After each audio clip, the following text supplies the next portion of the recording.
Chick, chick. Is this on? Hey, don't touch the mic. Oh, sorry. What? Don't touch the mic. Oh, sorry. That's embarrassing. Because in this podcast, we're going to talk all about the tools of our trade.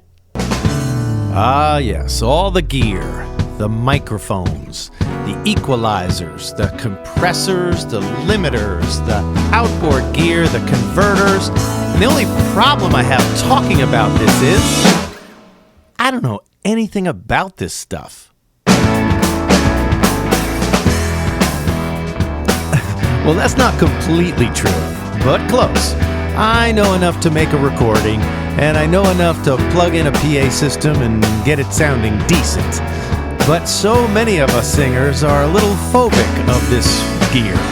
And so it is such a part of our landscape, we really do need just a basic working knowledge of what these tools can do for us. So we're going to title this podcast, for you singers, Don't Fear the Gear. Now, I know it can be intimidating when you first walk into a studio with all the lights and the meters and things. As I'll tell you, I don't know if you're aware, but TC Helicon is an audio company, and they make great products, and they are the underwriters of VoiceCouncil.com. So when I was approached to do these podcasts, they obviously wanted them to sound good, being a sound company, and so they basically gave me an unlimited budget. So I am spoiled right now as I am standing here in Studio B at Wonderland Studios in Burbank, California, with the engineer you heard earlier, Dan Caruso, engineer extraordinaire, who's still giving me the stink eye because I touched his microphone. But the point is, it looks like you could launch a space shuttle in here. There are so many. Dan, how many channels is that board? 48. Yeah, so it's an SSL, right? Yeah. It's a SSL board of 48 channels. There is just gear everywhere here. And they also have a reverb that they installed. They bought over from Capitol Records in that round building that you've ever seen in Hollywood. They had a legendary plate reverb. And you got to listen to this thing. Dan, turn that on for a second. Listen to this. 2, check. Oh, yeah. Listen to that. So,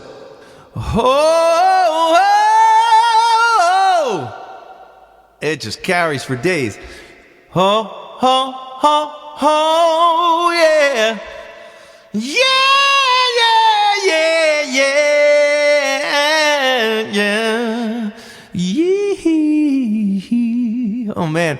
Even when you sing soft, ooh, ooh, it just carries. It's so rich and warm. Combined with this mic, all right, you can turn off. So Dan, this mic is a Telefunken. Is that right? Telefunken? Yeah. So there's got to be, I don't know, there has to be like $500,000 worth of equipment in here. It's sick. And the point is, of course, this is intimidating because you don't want to touch anything or do anything wrong. But this gear could make anybody sound good with this kind of cost. And the only point I want to make here is none of what I just said is true. Not one word of it. I'm not in California. There is no engineer named Dan sitting at a beautiful console. He doesn't exist. I'm in my home in a suburb outside of Boston, sitting here with an 8-year-old MacBook Pro recording. This MacBook is so old, Apple won't even change the battery for me. It's too ancient for them to touch. And I'm using a microphone that's really meant for stage. It's a Shure SM57. But this mic's got to be 40-something years old. I bought it used on eBay, paid about $40 for it. And I'm using a real low-budget converter that just takes the sound from the mic and digitizes it so it can be in the Mac, in my laptop. And I'm using a really cheap compressor, a DBX 163X. All told, probably $200 worth of gear. That's it. And the whole purpose of my little ruse here, hopefully I fooled you a little bit, is that all art is an illusion. It really doesn't matter how expensive all the gear is and that you're in a beautiful studio. That's nice. It's great to have an engineer. It's great to be in some California Hollywood studio recording. But nobody knows that when they're hearing your tune, on SoundCloud. Nobody knows where the track was recorded when you're lip syncing on YouTube. Nobody knows, and nobody cares. So I feel the most precious piece of equipment is your ears. Your ears are not going to lie to you. It either sounds good or it doesn't sound good. Everything else is the power of suggestion. And so it is so important to know that when you're in a studio situation, all of those bells and whistles, all those lights and meters and switches, and there's a bunch of them, they all work for you. And we tend to get this flipped around. We feel intimidated, like we got to go into a studio and perform for this magnificent gear. That's backwards. All that gear was designed to perform for you, to make you sound good. And so when listening back, you either like the way you sound or you don't. And it's not your job as a singer to know the technical terms to fix your sound. Madonna doesn't. Adele doesn't. Bono doesn't. They speak in adjectives. Make it brighter. Make it darker. Warmer. Richer. That's all you need to say. And engineers are highly skilled at translating our artistic terms into the technical moves they need to make to change the sound. And I also find it fairly ironic that it's the big, fancy, incredible studios. The engineers that work there are very accommodating to translating artistic terms. And it's usually in the local home studios where the engineers can be quite snooty and need you to speak in technical terms or have a sort of a righteous attitude about making changes that we ask for. But the bottom line is those engineers will either learn or not be engineers very long, because if a singer isn't happy, then the singing doesn't shine on a recording. And if the singing doesn't shine on a recording, then that recording doesn't connect with the public. And the reverse is true. If a studio is putting out songs with really incredible vocals on them, well, word gets around, and guess where people want to record? Where the vocals really smoke. Now, all of this is probably just fantasy stuff to begin with, because unless you're already a superstar or won the lottery, you're not going to be walking into an incredible studio anytime soon, which means you got to make some magic at home. And as I pointed out, hopefully, at the beginning of this podcast, you can do it on the cheap. You just have to have a vision, a unique vision, and a good pair of ears. Gautier did it. Lord did it. Hosier did it. They all recorded home demos that put them on the national or international scene. And so each one of them came up with very unique soundscapes and very soulful singing. Each one of them, though, did this at home with gear on the cheap.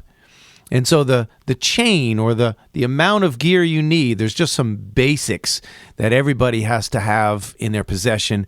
There's a whole bunch of YouTube videos, instructional videos, and books on this stuff. But anybody can record on a laptop these days. You do need a decent microphone, and I do recommend a large diaphragm microphone. And what that means is that the device in the microphone that picks up our voice is called a diaphragm. It's just this, exactly what it sounds like. It's just a little tiny metal diaphragm. And when you sing into the microphone, it wiggles, and it transfers that wiggle to into electronic signals.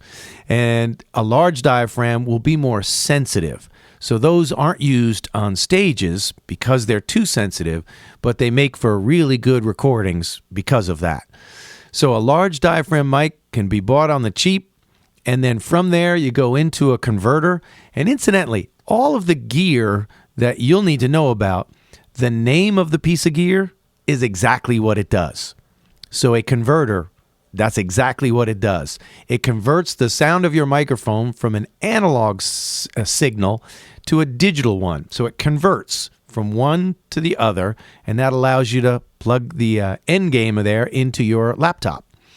A compressor is exactly that. It compresses the sound so that things don't get too loud nor too soft. And then there's a device called a limiter. And the limiter is helpful for home recordings because, again, it will keep the sound from bugging out, from peaking. But you can do the same thing with a compressor. So any cheap compressor, and most laptop Logic that I'm using now has them all built in as plugins. So it's really important that you not fear noodling around with this gear, because all too often I hear plenty of singers' demos, and I'll ask them while listening, because it will sound like they're reserved. Their singing is holding back.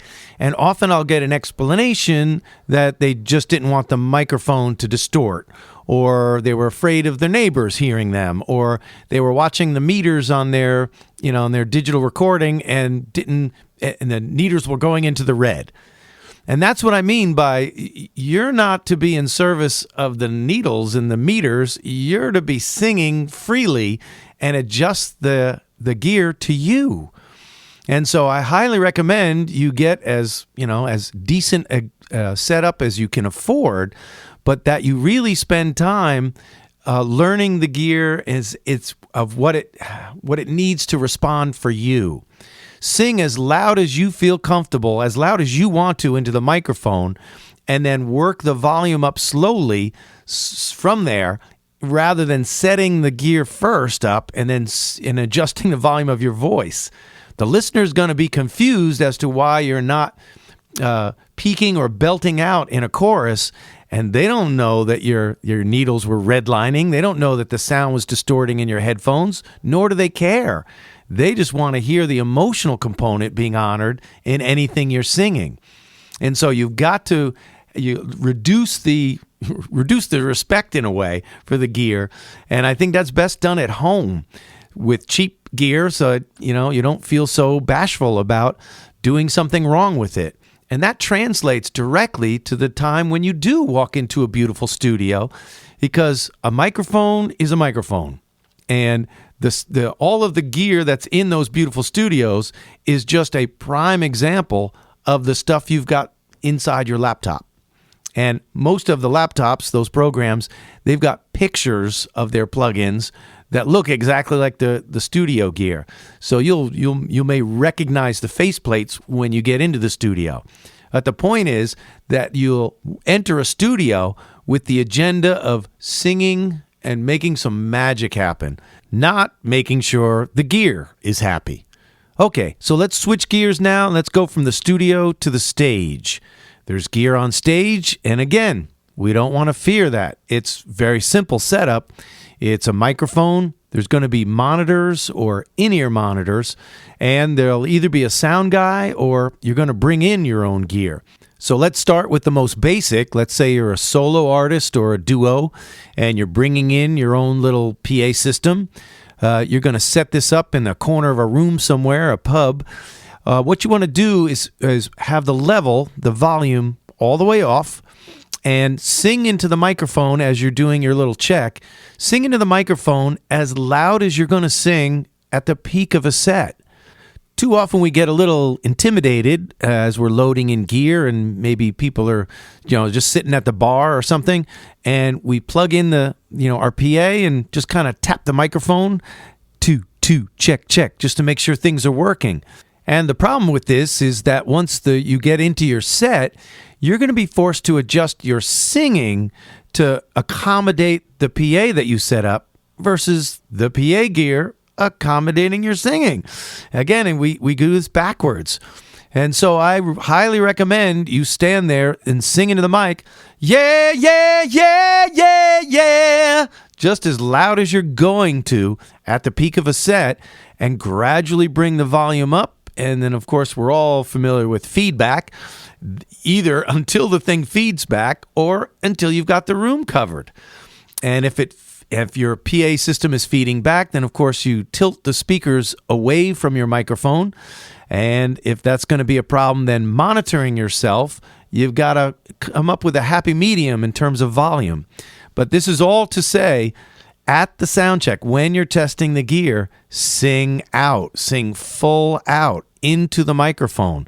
That's the only way you're going to get a good enough test and have the equipment work for you while you're doing your set.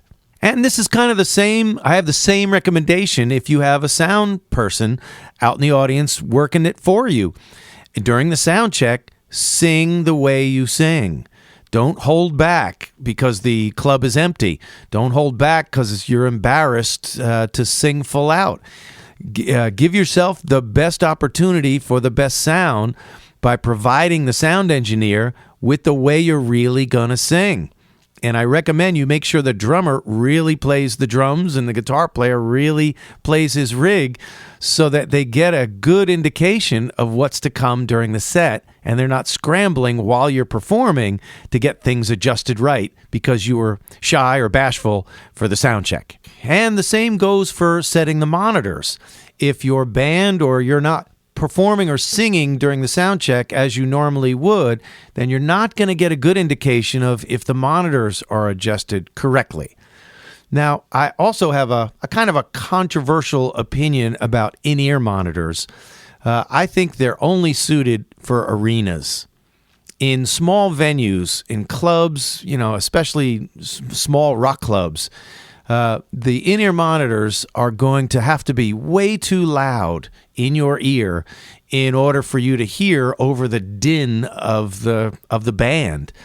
I know that the in-ear monitors act as earplugs, but they can only lower the sound 30 decibels. That's the maximum any earplug can lower.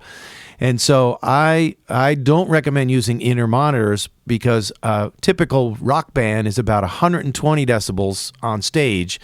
And if you lower that 30, you're down to 90. Now you're going to put 95 or 100 decibels so you can hear it of direct sound pressure on your ear.